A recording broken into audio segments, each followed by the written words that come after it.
Hello and welcome back to my YouTube channel. You join me on the opposite side of my bedroom. I am sat on the floor next to my desk because I didn't want to stand up today. I'm also not wearing as much makeup as usual. I did put on some mascara and I did my eyebrows because I have an astonishing lack of eyebrow and so I couldn't quite face being on camera without drawing them on. This is not what the video is about. So, I'm a large fan of Six of Crows and broadly the Grishaverse by Le Bardugo, and the Shadow and Bone Netflix series comes out in 5 days today as I'm filming this, and that's scary in a weird way, and so I just fancied chatting about my feelings about the show and my thoughts about the fandom more than anything, because that's been the really strange experience, if nothing else, is just the fact that there is a fandom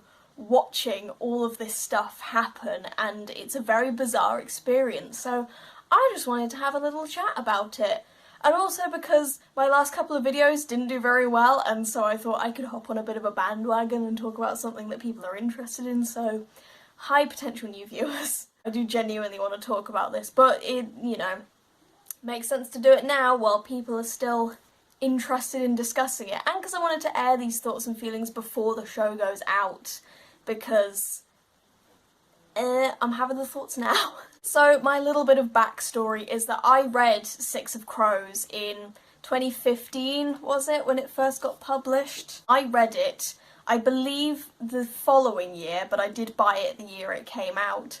And I was so absorbed into this world, even though Six of Crows does a fucking terrible job at getting you into the world of the Grishaverse. It is so bad at getting you immersed in a brand new fantasy world, and yet I really, really liked it. And I don't like fantasy. I've said it so many times, but I am not a big fantasy lover, which is why I was so surprised that I enjoyed this so much. But I did, and I have a very distinct memory of the day after I finished reading Six of Crows. I went shopping with some friends and we went into Waterstones because I always make my friends go into Waterstones with me, and on sale was Crooked Kingdom. It had just come out, and so I bought it because I was like, oh my god, the sequel to the book I just finished, but I was like, not now. I can't handle a sequel right now. I will read it later. So I then later reread Six of Crows and then read Crooked Kingdom, and again, I thought it was spectacular. I really enjoyed it. Also, I don't know if you noticed, I have sticky notes on this book. I never make notes on books, however, I'm a fangirly little bitch, and so I have the bathroom scene and the two major kisses marked. I'm not proud of it. Sometimes you just gotta reread them though. That being said, I think it took me another couple of years before I realised that there was a fandom for Six of Crows and for the wider Grishaverse, but I didn't know about Shadow and Bone at this point. I only knew about Six of Crows and Crooked Kingdom, and the fact that it was being referred to as the Grisha duology made me think that, oh god, there's a third book coming out. There wasn't, and there might be? I hope not, though. Leah Bardugo said she's going to do something horrible to the characters if she writes a third, so genuinely I'd rather she didn't, but anyway, I didn't realise that there was a fandom for Six of Crows for a good number of years, and then it turned out there was, and suddenly there was a whole realm of fanfiction I could delve into, and there was fan art, and there were the Tumblr posts, all the memes, there was so much out there, and suddenly what had just been 2 books that I really enjoyed became a whole new world. And I think that's the really interesting thing about having fandoms for a book in particular, is that you only have a finite amount of material, and then from there people craft a whole new world of character associations, character development, the assumptions we make. There starts to be shipping wars and things like that. But it brings this whole level of depth to something as simple as a book that otherwise wasn't there, and in some ways it can take over the original work itself. My immediate thought is just Harry Potter. You know, we do not stand J.K. Rowling in this house, or, well, I don't anyway.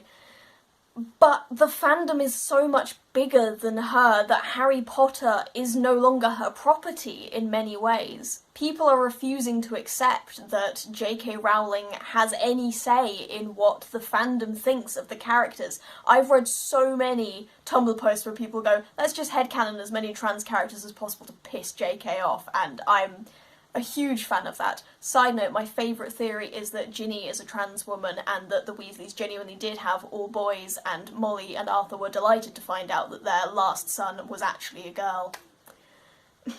Fandoms can become these huge things that are suddenly no longer really in any way based on the original works. This is the foundational layer. The fandom has created something entirely new beyond it. There are headcanon fanfics that span decades into the future of the Crows. There are fix-it fics where the character who dies doesn't die correctly, in my opinion. Why?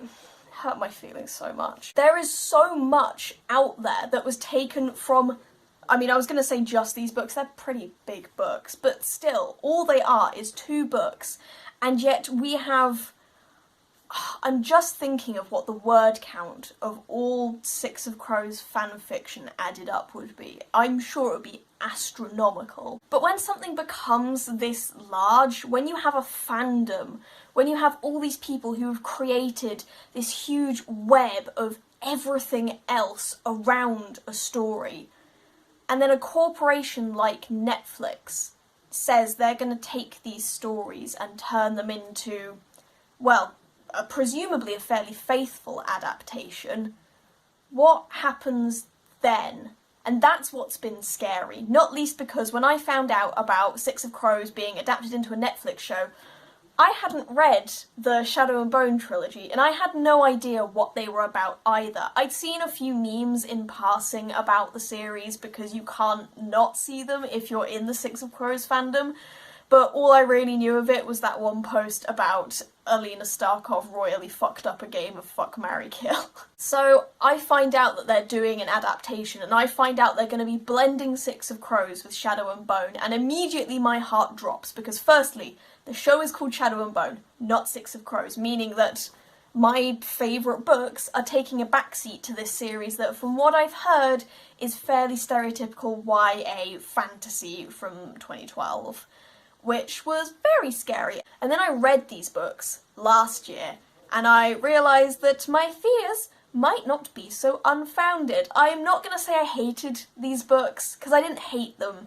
However, I think that it just shows the tremendous development of Leigh Bardugo's quality and style of writing in the 5 or so years that passed between this and this. They're just not the story for me. I get that a lot of people adore them, and I'm not here to say that's a bad thing. If you love them, great, I'm so glad that you do. They're just not my kind of story. And so I was terrified to learn that they were going to be prioritising this series, which is so not me, rather than the story that is so me, in a combination of these things. And I know that I wasn't the only one who was scared. There were so many people saying, like, Netflix, if you fuck this up, we will... I think the fear mostly came from the idea of this being an adaptation of 2 stories that take place in the same world, but that are 2 years apart and from such vastly different fantasy canons more than anything, and what that would entail, and I think that was a very valid fear. My fear was slightly assuaged when I found out that Leah herself was going to be on the set and involved in the production process, but even then I was like, what are they going to do to the Crows? How on earth is this going to work? And then we basically got radio silence for like 2 years. They were like, oh yeah, there's going to be an adaptation. Then they were silent, and then they were like, great news, motherfuckers, we filmed the whole thing. Now we're also not going to tell you anything until like a month before the show comes out, and then we're going to give you all the content in the world. I'm going to admit, I was not on board at first with some of the casting, but at the end of the day, I've grown to love this cast so much. I think Freddie Carter as Kaz is perfect. Amita Suman, I love her so much. She is perfect. She is the most incredible Inej, and I'm so glad we got her. But I'm still a bit scared, and this show is coming out in less than a week, and I genuinely don't know how I'm going to react. Firstly, because I was so excited when they released the official trailer that I spontaneously burst into tears upon seeing the crows, which is not a normal reaction to have to a Netflix trailer. What I was saying earlier, though, about fandoms ending up overtaking an original work is where I really fear what's going to happen when these stories become mainstream, effectively. Fandom is such an internet thing. It's such a younger generation's thing, and that's not to say older people can't be involved in fandoms.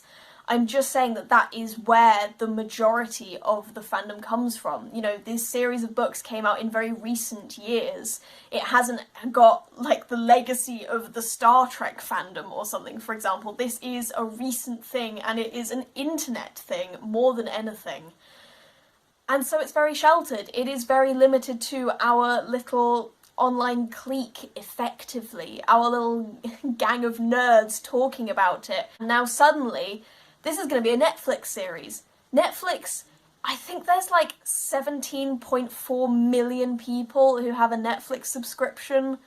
The number's probably more than that. Point being, it's a fuck ton of people. And at the very least, a lot of them will see this on their Netflix homepage, even if they don't end up watching it. And they will be exposed to this story, these stories. And it's weird to think that it is being taken out of our hands in some ways. For such a long time, the fandom has essentially had control of the narrative. Obviously, Leigh Bardugo has the ultimate say in what goes on, but everything that came after the publication was ours. It was community-based. It was based on what the people that loved it thought came next, or was within it.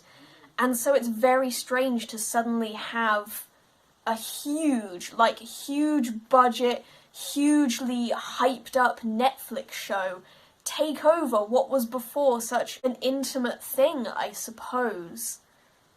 And that's not to say it's a bad thing. I'm so damn excited for this show, as I said. I'm slightly terrified, both of myself and the thing itself, but it's still an odd thing to experience. The fact that the cast are doing interviews and talking about what the show and what the books mean to them. We don't have any say in the narrative from this point onwards, and what becomes of the story after the Netflix show will be forever altered by what was done in it. It is the end of an era, I suppose, for Shadow and Bone and Six of Crows, in that now, you know, I was writing some fanfiction the other day, because that's one of my many hobbies. No, you cannot have my @ I will never tell you what my account name is, but I was writing some fanfiction the other day, and I realised that I was envisaging Freddie Carter and Amita Suman as Kaz and Inej, and I went, oh my god, this is the point at which they stop being purely my own mental creation and they start being portrayed physically in a way that I do not control. And it was a very weird thing, just from a pure writing perspective, because it was like, oh my god, these characters that I'd always envisaged in one way are now this other thing. It's interesting and it's kind of scary, but I don't even know why. From this point onwards, there will be a stream of new fans. Undoubtedly, there will be so many people who love this show who had no reason to read the books, but that will now want to because they see the show, and they will be viewing it from a lens that none of us did when we first read it. And that's both exciting and terrifying. It's a really mixed thing. I still don't know quite how to feel about it. But on balance, I'm just thrilled that we are getting something as awesome as this. Not least because all the cast interviews and the trailer and the teaser trailer and everything, I think have really proven that every ounce of love has gone into making that show. Like, Jessie May Lee said in an interview that they had literally created Kirch and Ravkan languages and printed the alcohol bottles in the Crow Club with the relevant languages of the drinks on the walls, and The fact that Ben Barnes, who plays the Darkling, was literally consulting the books when script lines weren't working and asking them to insert literal book lines in their place. It really boggles my mind that something that had been so, internety and nerdy and kind of, I don't want to say childish, because fandoms aren't childish, but something that had been so informal, I guess, something so community-based, could suddenly be elevated to this level and have this level of enthusiasm going for it by, like, actual adults who are industry professionals is bizarre and so cool and so scary, and I don't know what I'm going to do with myself when the show comes out. I don't know how to feel, but I'm on balance just thrilled and so excited, because this is going to be incredible for everyone who has loved Six of Crows, everyone who has loved Shadow and Bone. And to be honest, okay, I did not like Shadow and Bone, the series, a huge amount, because it is just not to my taste. However, the ways they have improved upon it for the show, I think, are going to make me love it immensely. For one thing, they've added the diversity of Alina being half Shu, so she has more depth to her character. They also appear to have made Mal not a huge dickhead, which I'm really thrilled for. It's going to be so much more interesting watching Alina's relationship with the Darkling develop if Mal actually feels like a viable option for her interest, if you know what I mean, because, oh my god, in the books he was just the worst. That's basically it. Essentially, the lowdown. I think it's incredible that we're getting a Netflix show. However, it is a very strange thing to watch the transition from one era to the next as something as community-based and love-driven as a fandom is taken into the hands of something as global as Netflix. It makes me very excited for the new fans who will get to experience these wonderful stories and to be able to form their own connections to the characters in different ways. But it's just a strange thing to experience. But it's really cool. And the fact is that this probably wouldn't have happened if there hadn't been such a huge fandom and a huge amount of love and support for Six of Crows and for Shadow and Bone, because if they're going to adapt a book series, they want to know that people are gonna want to watch it. So yeah, I think they did an excellent job picking us to get something cool. It's just that it is also mildly terrifying to watch something you love be handed over and for us to sit there going, please do them justice, please don't ruin our characters. Which I don't think they have. I was so scared at first that they were going to really ruin the Crows, but it really doesn't look like they have, and that makes me very happy. Anyway, I have talked for long enough about fandom things, but it's something I want to talk about another time as well, just because I think fandoms are so interesting as a sort of social phenomena, and especially with how they interact with the thing that they form around, be it a book or a film or a game or whatever. But for now, this is just me airing some thoughts, because the show's gonna be so exciting and terrifying, and I'm not ready for it. I'm not ready for it either way, but also I need it immediately, but also I'm not ready for it. Anyway, that's enough. Thank you very much for watching, and thank you very much for permitting me to share these thoughts and feelings. It feels good to sort of put them out into the world. Like this video if you enjoyed it, and comment down below if you are a fan of Six of Crows and or Shadow and Bone. How are we feeling? What are our thoughts? Any theories? Anything you want to talk about? Please leave a comment. I'm excited. You're probably excited if you're also a fan. Let's just chat. And while you're there, feel free to subscribe, because I love making nerd shit. I just love being a nerd. That's the truth, really. I just really, really love being a nerd. I love being so passionate about things that I can't shut up about them. Yeah, thank you very much for watching, and I will see you next time. I'm getting warm. I'm already too excited about talking about this. Because, for one thing, they've added like... Also, Ben Barnes, though. Ben Barnes, though. Ugh. See, this is the problem with being demisexual. I don't really get crushes on celebrities in the traditional way, unless they're portraying fictional characters, in which case I can project all of my love for fictional characters onto them, and I have a huge crush on Freddie Carter and Ben Barnes, and I'm so sorry to say it, but I am a lame fangirl. I can only apologise.